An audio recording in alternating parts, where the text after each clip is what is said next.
Chapter 2. On board the Dawn Treader. Ah, there you are, Lucy, said Caspian. We were just waiting for you. This is my captain, the Lord Drinian.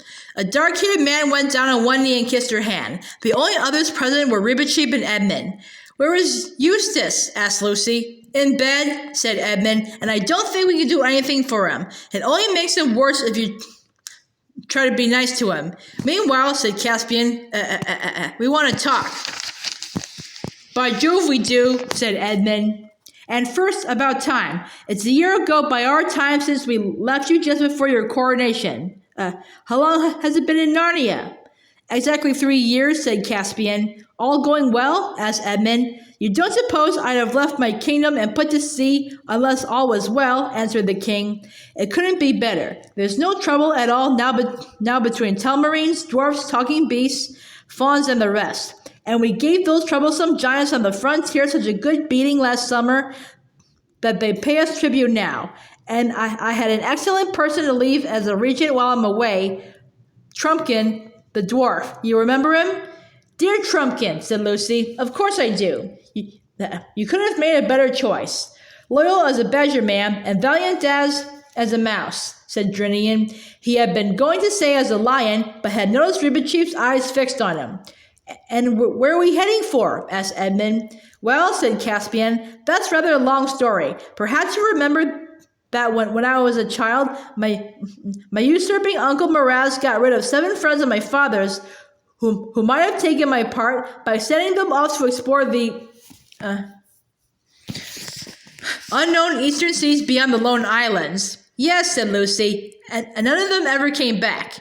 Right. Well, on my coronation day, with Aslan's approval, I swore an oath that, if once I established peace in Narnia, I would sail east myself for a year and a day to find my father's friends or to learn of their deaths and avenge them if I could.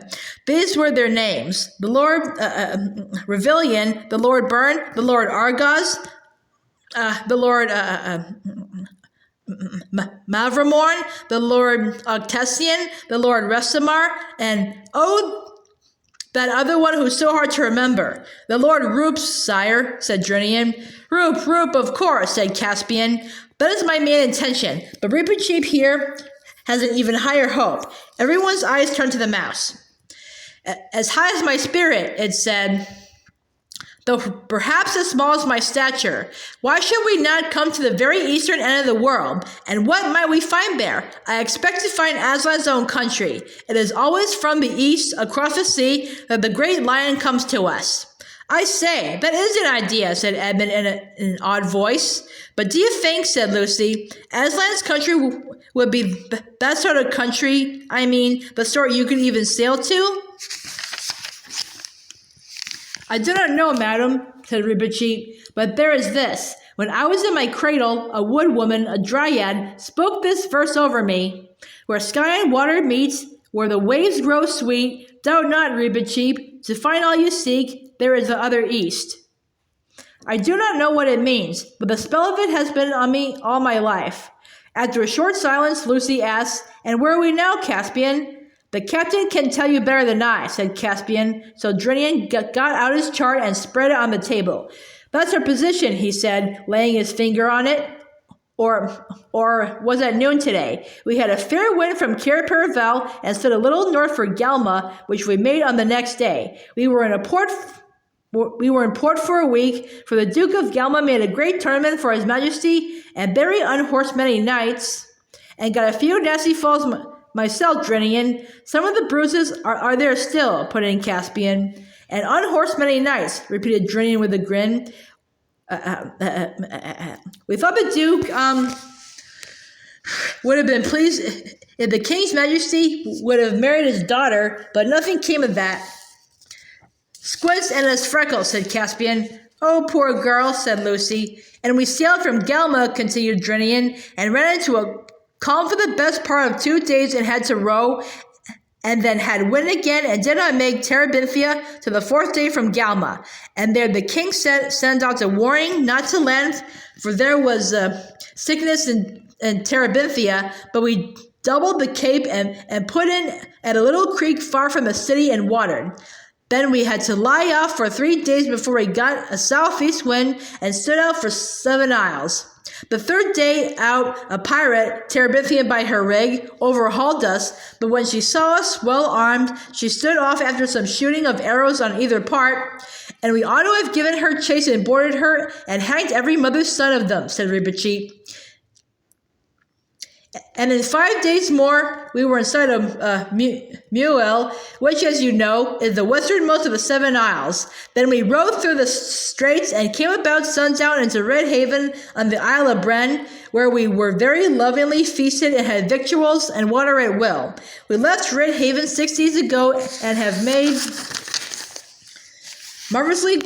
marvelously good speed, so that I hope to see the Lone Islands the day after tomorrow. The sum is, we are now nearly 30 days at sea and have sailed more than 400 leagues from Narnia. And after the Lone Islands, said Lucy. No one knows, Your Majesty, answered Drinian, unless the Lone Islanders themselves can tell us. They couldn't in our day, said Edmund. Then, said Ribichi, it is after the Lone Islands that the adventure really begins. Caspian now suggested that they might like to be shown over the ship before supper, but Lucy's conscience smote her, and she said, I think I really must go and see Eustace. Seasickness is horrid, you know. If I had my old cordial with me, I could cure him. But you have, said Caspian. I'd quite forgotten about it. As you left it behind, I thought it might be regarded as one of the royal treasures, and so I brought it. If you think it ought to be wasted on a thing like seasickness, it'll only take a drop, said Lucy. Caspian opened one of the lockers beneath the bench and brought out the beautiful little diamond flask which Lucy remembered so well. Take back your own, Queen, he said. They then left the cabin and went out into the sunshine. In the deck, there were 2 large long hatches, fore and aft of the mast, and both open, as they always were in fair weather, to let light and air into the belly of the ship. Caspian led them down a ladder into the after hatch. Here they found themselves in a place where benches for rowing ran from side to side, and the light came in through the oar holes and danced on the roof. Of course, Caspian's ship was not that horrible thing, a galley rowed by slaves. Oars were used only when wind failed or for getting in and out of harbor, and everyone, except Ribichi, whose legs were too short, had often taken a turn. At each side of the ship, the space under the benches was left clear for the rowers' feet. But all down the center, there was a kind of pitch which went down to the very keel, and this was filled with all kinds of things. Sacks of flour, casks of water and beer, barrels of pork, jars of honey, skinned bottles of wine, apples, nuts, cheeses, biscuits, turnips, sides of bacon. From the roof, that is, from the underside of the deck, hung hams and strings of onions, and also the men of the watch off duty in their hammocks. Caspian led them aft, stepping from bench to bench. At least it was stepping for him.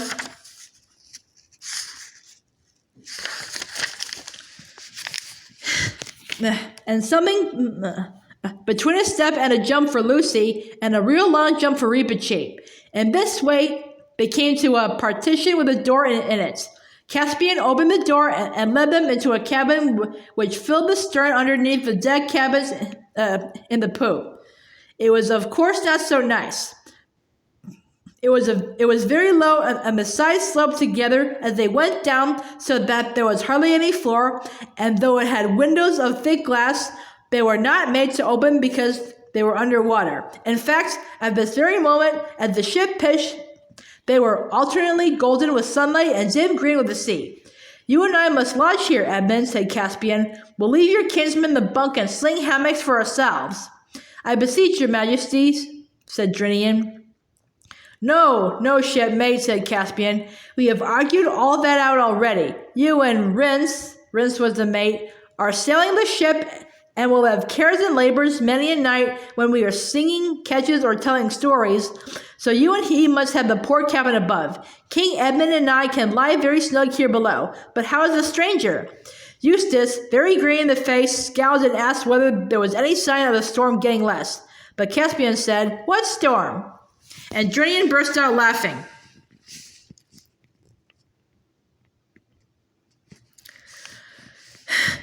Storm, young master, he roared. This is as fair weather as a man could ask for. Who's that? Said Eustace irritably. Send him away. His voice goes through my head. I brought you something that will make you feel better, Eustace, said Lucy. Oh, go away and leave me alone, growled Eustace. But he took a draught from her flask, and though he said it was beastly stuff, the smell in the cabin when she opened it was delicious. It is certain that his face came the right color a few moments after he had swallowed it, and he must have felt better because, instead of wailing about the storm in his head, he began demanding to be put ashore, and said that at the first port he would lodge a disposition against them all with the British consul. But when Reepicheep asked what a disposition was and how you lodged it, Reepicheep thought it was some new way of arranging a single combat. Eustace could only reply, fancy not knowing that. In the end, they succeeded in convincing Eustace that they were already sailing as fast as they could toward the nearest land they knew, and that they had no more power of sending him back to Cambridge, which was where Uncle Harold lived, than of sending him to the moon. After that, he sulkily agreed to put on the fresh clothes which had been put out for him and come on deck. Caspian now showed them over the ship, though indeed they had seen most of it already. They went up on the forecastle and saw the lookout man standing on a little shelf inside the gilded dragon's neck and peering through its open mouth. Inside the forecastle was the galley or ship's kitchen and quarters for such people as the boatswain, the carpenter, the cook, and the master archer. If you think it ought to have the galley in the bows, and imagine the smoke from its chimney streaming back over the ship, that is because you were thinking of steamships where there is always a headwind. On a sailing ship, the wind is coming from behind, and anything smelly is put as far forward as possible. They were taken up to the fighting top, and at first it was rather alarming to rock to and fro there and see the deck looking small and far away beneath. You realized that if you fell, there was no particular reason why you should fall on board rather than in the sea. Then they were taken to the poop, where Rince was on duty with another man at the great tiller, and behind that the dragon's tail rose up, covered with gilding, and round inside it ran a little bench. The name of the ship was John Treader. She was only a little bit of a thing compared with one of our ships, or even with the cogs, Dromons, carracks, and galleons, which Narnia had owned when Lucy and Edmund had reigned there under Peter as the High King, for nearly all navigation had died out in the reigns of Caspian's ancestors. When his uncle, Miraz the Usurper, had sent the 7 lords to sea, they had to buy a Galmian ship and man it with hired Galmian sailors. But now Caspian had begun to teach the Narnians to be seafaring folk once more, and the Dawn Treader was the finest ship he had built yet. She was so small that, forward of the mast, there was hardly any deck room between the central hatch and the ship's boat on one side. At the hen coop, Lucy fed the hens on the other. But she was a beauty of her kind, a lady, as sailors say, her lines perfect, her colors pure, and every spar and rope and pin lovingly made. Eustace, of course, would be pleased with nothing, and kept on boasting about liners and motorboats and aeroplanes and submarines. As if he knew anything about them, muttered Edmund. But the other 2 were delighted with the Dawn Treader, and when they returned aft to the cabin and supper and saw the whole western sky lit up with an immense crimson sunset, and felt the quiver of the ship, and tasted the sail on their lips, and thought of unknown lands of the eastern rim of the world, Lucy felt that she was almost too happy to speak. What Eustace thought had been told in his own words. For when they all got their clothes back, dried next morning, he at once got out a little black notebook and a pencil and started to keep a diary. He always had this notebook with him and kept a record of his marks in it, for though he didn't care much about any subject for his own sake, he cared a great deal about marks and would even go to people and say, "I got so much. What did you get?" But as he didn't seem likely to get many marks with a Dawn Treader, he now started a diary. This was the first entry. August 7th. Have now been 24 hours on this ghastly boat if it isn't a dream. All the time, a frightful storm has been raging. It's a good thing I'm not seasick. Huge waves keep coming in over the front, and I have seen the boat nearly go under any number of times. All the others pretend to take no notice of this, either from swank or because Harold says one of the most cowardly things ordinary people do is to shut their eyes to facts. It's madness to come out into the sea in a rotten little thing like this, not much bigger than a lifeboat, and of course, absolutely primitive indoors. No proper saloon, no radio, no bathrooms, no deck chairs. I was dragged all over it yesterday evening, and it would make anyone sick to hear Caspian showing off his funny little toy boat as if it was the Queen Mary. I tried to tell him what real ships are like, but he's too dense. E and L, of course, didn't back me up. I suppose a kid like L doesn't realize the danger at E is buttering up C, as everyone does here. They call him a king. I said I was a Republican, but he had to ask me what that meant. He doesn't seem to know anything at all. Needless to say, I've been put in the worst cabin of the boat, a perfect dungeon, and Lucy has been given a whole room on deck to herself, almost a nice room compared with the rest of this place.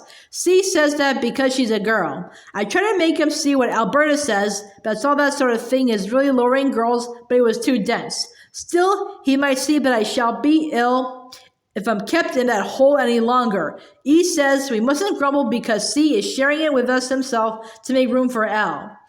As if that didn't make it more crowded and far worse, nearly forgot to say that there's also a kind of mouse thing that gives everyone the most frightful cheek. The others can put up with it if they like, but I shall twist his tail pretty soon if he tries it on me. The food is frightful too.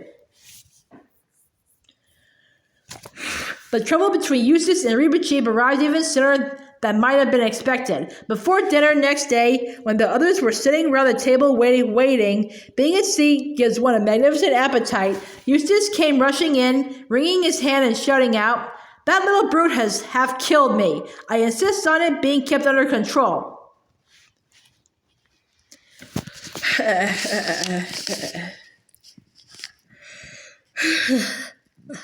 I could bring an action against you, Caspian. I could order you to have it destroyed.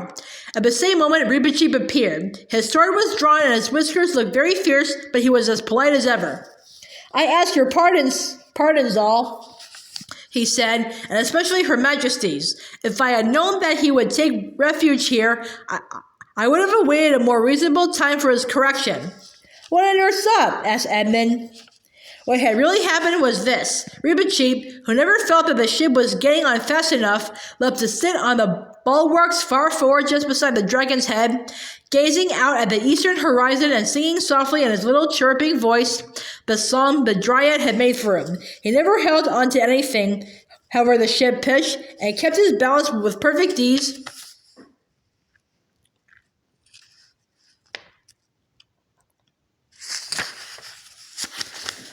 Perhaps his long tail, hanging down to the deck inside the bulwarks, made this easier. Everyone on board was familiar with this habit, and the sailors liked it because when one was on lookout duty, it gave one somebody to talk to. Why exactly Eustace had slipped and reeled and stumbled all the way forward to the forecastle, he had not yet got his sea legs, I never heard. Perhaps he hoped he would see land, or perhaps he wanted to hang about the galley and scrounge something. Anyway, as soon as he saw that long tail hanging down, and perhaps it was rather tempting, he thought it would be delightful to catch hold of it, swing Reba Cheap round by it once or twice upside down, then run away and laugh. At first, the plan seemed to work beautifully. The mouse was now much heavier than a very large cat. Eustace had him off the rail in a trice, and very silly he looked, felt Eustace, with his little lips all splayed out and his mouth open. But unfortunately, Reba Cheap,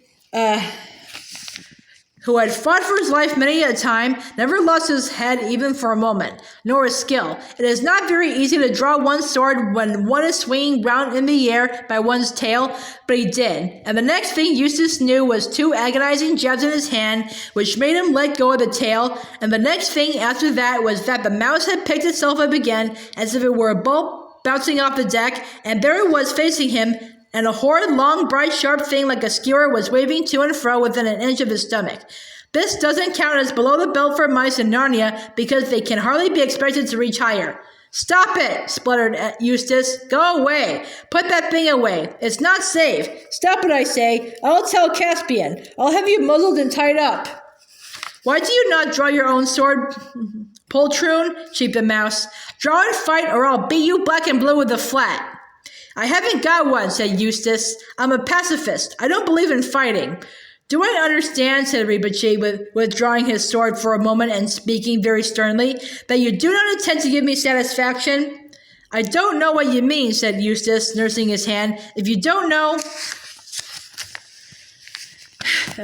how to take a joke, I shan't bother my head about you." "Then take that," said Reepicheep, and that to teach you manners, and the respect due to a knight, and a mouse's tail, and at each word he gave Eustace a blow with the side of his rapier, which was thin, fine, dwarf-tempered steel, and as supple and effective as a birch rod. Eustace, of course, was at a school where they didn't have corporal punishments, so the sensation was quite new to him. That was why, in spite of having no sea legs, it took him less than a minute to get off that forecastle and cover the whole length of the deck and burst in at the cabin door, still hotly pursued by Reepicheep. Indeed, it seemed to Eustace that the rapier as well as the pursuit was hot. It might have been red hot by the field. There was not much difficulty in settling the matter once Eustace realized that everyone took the idea of a duel seriously and heard Caspian offering to lend him a sword, and Drinian and Edmund discussing whether he ought to be handicapped in some way to make up for his being so much bigger than Reepicheep. He apologized sulkily and went off with Lucy to have his hand bathed and bandaged, and then went to his bunk. He was careful to lie on his side.